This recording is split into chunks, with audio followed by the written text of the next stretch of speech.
परंतु संसार रूपी नदी को बहाने के लिए एक किनारा अशुभ का है और दूसरा किनारा शुभ का है।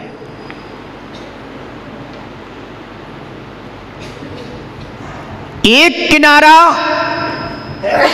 मिट्टी से बना हुआ है और दूसरा किनारा सीमेंट से बना हुआ है, पर दोनों किनारों के मध्य में संसार रूपी नदी ही प्रवाहित हो रही है।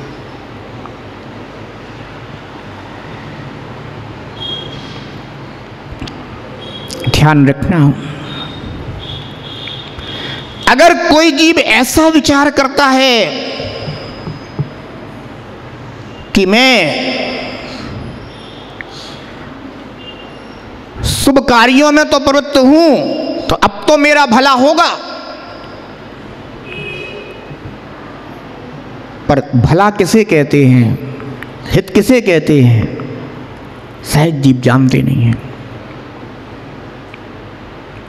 आत्म को हित है सुख सो सुख, आकुलता बिन कहिए, आकुलता से बे माही नाताते, शिव मागे लाग्यो चाहिए। आत्म को हित है सुख, आत्मा का हित क्या है, सुख है।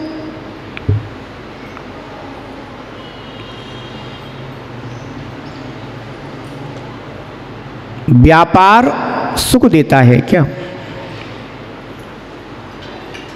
ज्यादा आ जाए तो आकुलता, कम आ जाए तो व्याकुलता। संसार का ऐसा कौन सा कार्य जिसमें आकुलता व्याकुलता जीव को ना रहती हो? पूजा करने जाना है, इसकी भी व्याकुलता है, पूजा करके आना है, इसकी व्याकुलता है।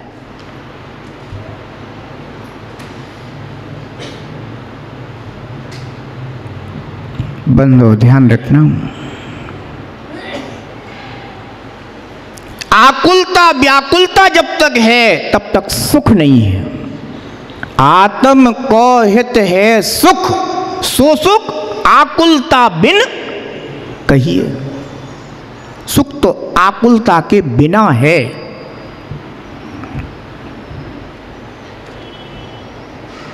पर जीव को आकुलता व्याकुलता क्यों होती है? आकुलता व्याकुलता इसलिए होती है क्योंकि जितने भी बाहर के कार्य हैं ये सब आकुलता व्याकुलता ही पैदा करते हैं।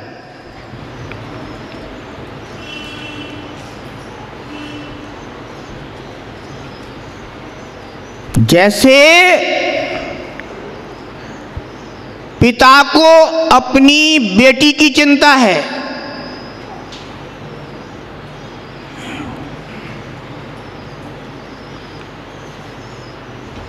कि मेरी बेटी का विवाह हो जाए और मैं निवृत्त हो जाऊं। पर निवृत्त कहाँ होते हैं? बेटी का विवाह हो जाएगा तो बेटे की चिंता लग जाएगी, बेटे का विवाह हो जाएगा तो भी निवृत्त कहाँ होते हैं? कहते अब बहू आ गई है तो कुछ दिन कम से कम बहू के हाथ की बनी हुई 2 फुल्कियां ही सही खाने को तो मिल जाए। अब ये भी ना आनंद ले पाए तो फिर काहे को इतना सब कुछ किया? निवृत्त कुछ नहीं हुए। फिर सोचा कि अब कम से कम पोता पोती हो जाए, थोड़ा उनको और देख जाए, फिर देख लेंगे धर्म ध्यान। तो अब जीव किस में लग गया कि अब एक आध पोता पोती हो जाती। अब पोता पोती हो गए तो कौन इनका ध्यान रखेगा? बच्चे तो व्यस्त रहते हैं, हम ही तो हैं एक जिन्हें ध्यान रखना है। छाती से चिपकाए घूम रहे। ये कार्य तो बंदर बंदरिया भी कर लेते हैं, हैं? वे भी अपने बच्चों को जन्म देकर के छाती से चिपकाए घूमते रहते हैं, उनका पालन पोषण करते रहते हैं, पर वे जानवर कहलाते हैं, आप मनुष्य कहलाते हैं।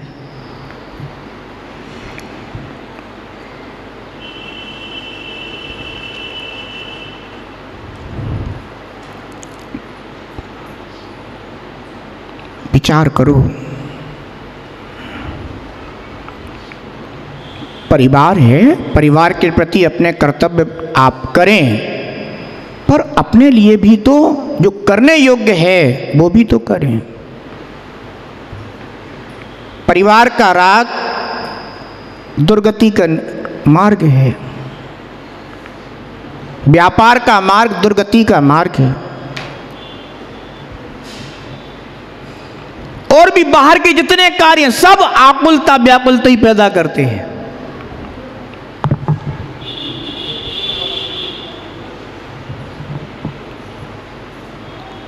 जिनेंद्र भगवान ने कहा कि वीतराग मार्ग ही एक है जिस पर चल करके जीव मुक्ति को प्राप्त करता है।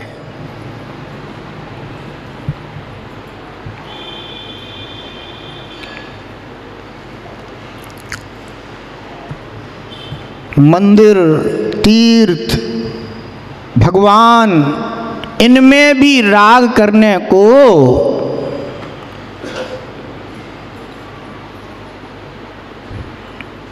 बंधन बताया है।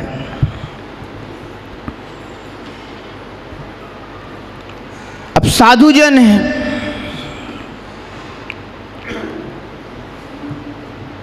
सब त्याग करके आए, पर मंदिर, तीर्थ इसी के राग में पड़ गए। वही आकुलता, वही व्याकुलता, छूटा क्या है?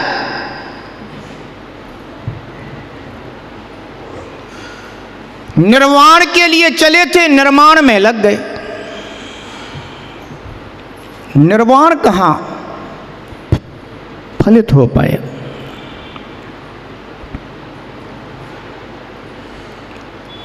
राग ज्यों का त्यों है। बस इतना ही है कि एक अप्रशस्त था, अब जरा प्रशस्त है, पर होगा क्या? श्री समय सार जी में आचार्य भगवान कुंद कुंद देव कहते हैं कि बेड़ी चाहे लोहे की हो और बेड़ी चाहे सोने की हो, पर बेड़ी तो बेड़ी ही है।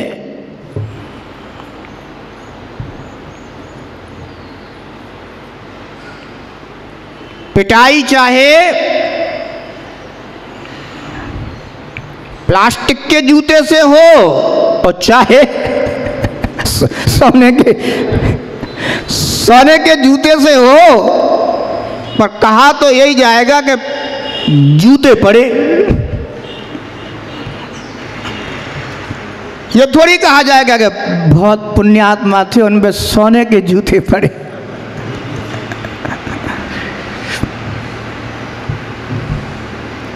बेड़ी चाहे लोहे की हो और बेड़ी चाहे सोने की हो, पर बेड़ी तो बेड़ी ही है। बंधन तो बंधन ही है।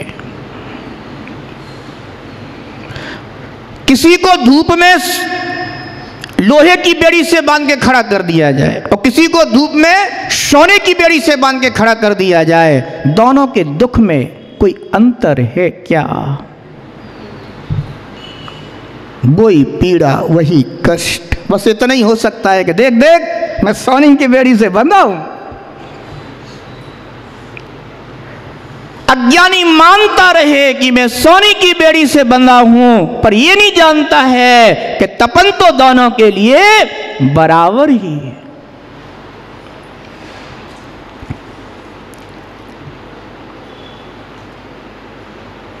ध्यान रखना, निर्ग्रंथ वीतरागी संतों के लिए जिनागम में जो मर्यादा बताई गई है, वो मर्यादा यह है कि वे अपने ज्ञान और ध्यान में लीन रहे।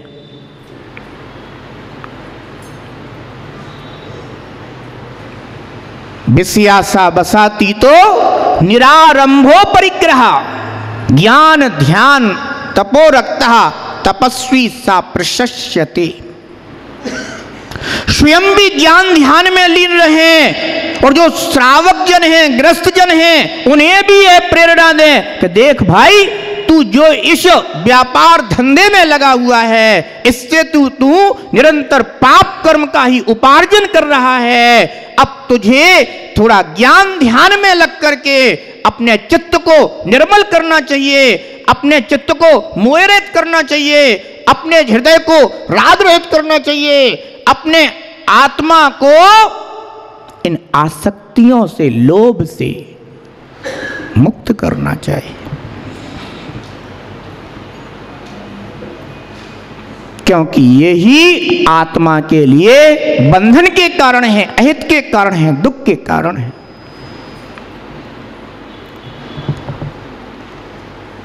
ध्यान रखना।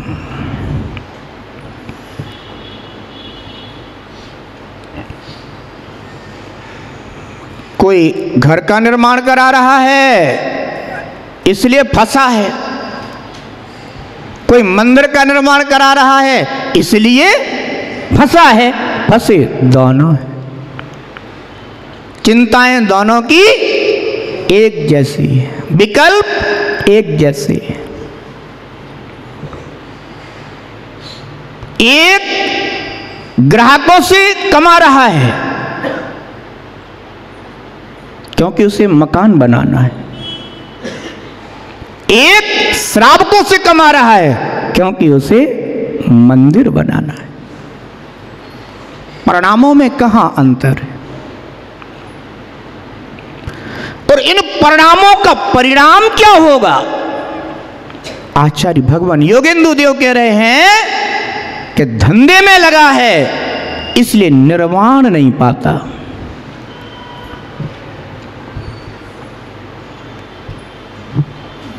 ध्यान रखना, आचार्यों की वाणी सुनने में तो थोड़ी सी कटु लगती होगी। क्या कह रहे? परंतु वो अरहंत की वाणी बताते हैं कि अगर तुम अपना आत्महित करना चाहते हो तो इस आकुलता व्याकुलता के मार्ग को छोड़ना होगा, तभी आत्म को हित जो सुख है वह सुख प्राप्त हो सकता है।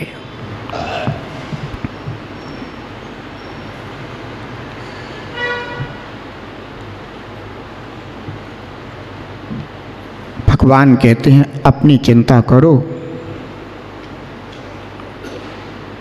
पर की चिंता करने से तुम्हारा अपना कोई हित नहीं हो सकता।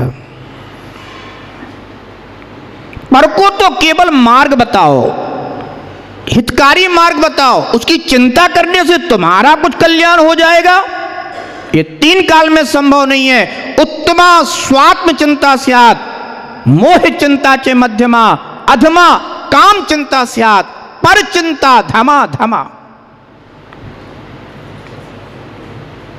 उत्तम है कि अपनी आत्मा की चिंता करो कि मेरा आत्मा संसार में दुखी क्यों है, मेरा जन्म मरण क्यों होता है, मैं दुर्गतियों में क्यों जाता हूं, मैं बार बार माता के गर्भ में क्यों आता हूं,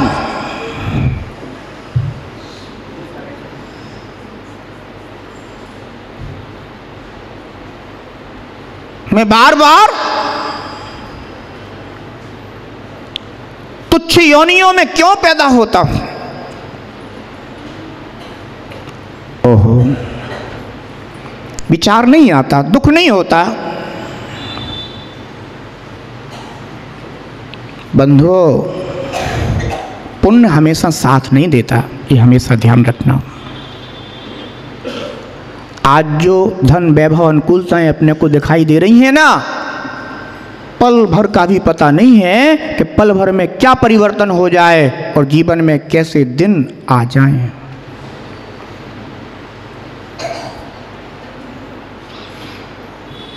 जो कुछ भी है यहां तो कर्मों से मिला हुआ है, और जो कर्मों से मिला है वह आत्मा के लिए हितकारी नहीं है। इसलिए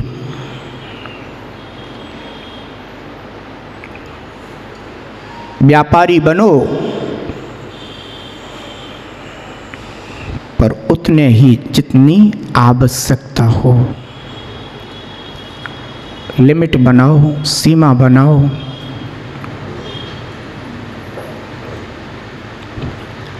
अन्यथा प्रति समय जो कर्मों का आश्रय बंद हो रहा है वह दुर्गति का कारण बनेगा।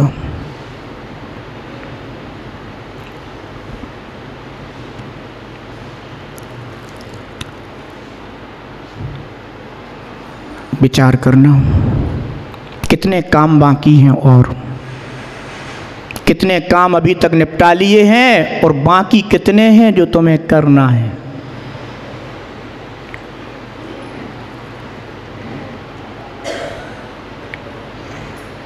मनुष्य जीवन कार्य निवृत्ति के लिए है, कार्यों में प्रवृत्ति रखने के लिए नहीं है।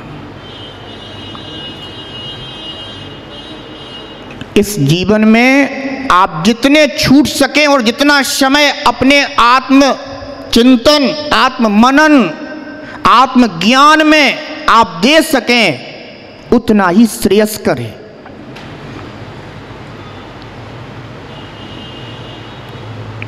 बाकी तो केवल विकल्प ही विकल्प, विकल्प ही विकल्प,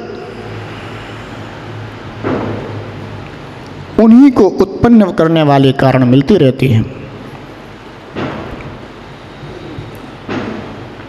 स्वयं विचार करें कि हमने आज तक अपने जीवन में इतने कार्य किए पर हमें मिला क्या क्या है, उपलब्धि क्या है जीवन की। कम से कम बच्चे स्कूल में पढ़ते हैं तो अंक सूची तो लेकर आते हैं कि ये है हमारी उपलब्धि, पर आपके इस जीवन की उपलब्धि क्या है?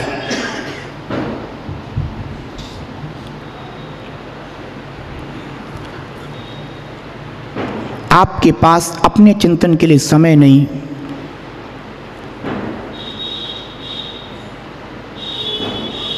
शास्त्र स्वाध्याय के लिए समय नहीं, प्रभु की वाणी से परिचय करने के लिए समय नहीं। बस संसार के जो बाहर के कार्य, हे भगवान क्या होगा इनसे?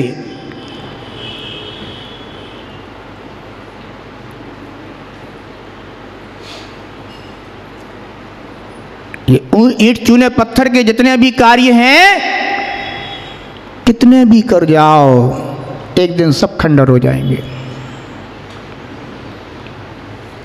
और जिस दिन सांसें निकल जाएंगे उस दिन यहां भी तुम्हें नहीं रखा जाएगा, बिल्कुल बाहर ले जाया जाएगा। इतना सब कुछ कराओ, वो भी हाथ कुछ नहीं आया।